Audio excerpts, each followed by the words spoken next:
La maladie d'Alzheimer touche près de 900 000 personnes en France. C'est une maladie neurodégénérative, c'est-à-dire que les neurones de certaines régions du cerveau sont progressivement détruits. Les patients perdent peu à peu leurs facultés cognitives. Ils commencent le plus souvent par avoir des pertes de mémoire, des problèmes d'orientation dans le temps et dans l'espace, des troubles du langage. Plus tard, ils peuvent avoir une difficulté à effectuer certains gestes et ne reconnaissent plus les visages.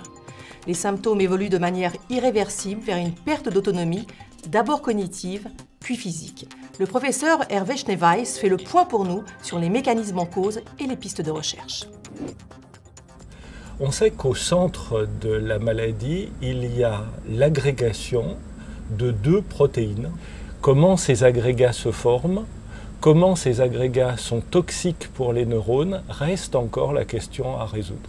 Aujourd'hui, il n'existe aucun traitement pour guérir la maladie d'Alzheimer. Par contre, il y a d'autres moyens de ralentir l'entrée dans la maladie et de ralentir l'évolution de la maladie.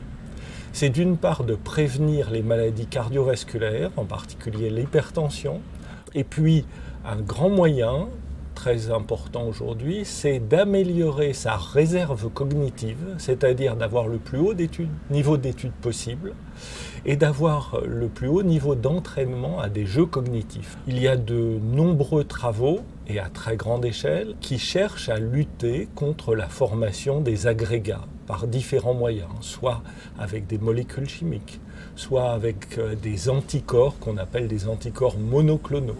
Grâce à l'existence de nombreux essais cliniques en cours, de grands espoirs sont permis. Merci professeur Hervé Schneeweiss pour toutes ces explications très claires et très concrètes. Du 1er au 7 juin, la Fondation pour la recherche médicale organise ses journées nationales pour que la recherche médicale bénéficie à tous. Si, comme moi, vous souhaitez soutenir la recherche médicale, rendez-vous sur le site frm.org.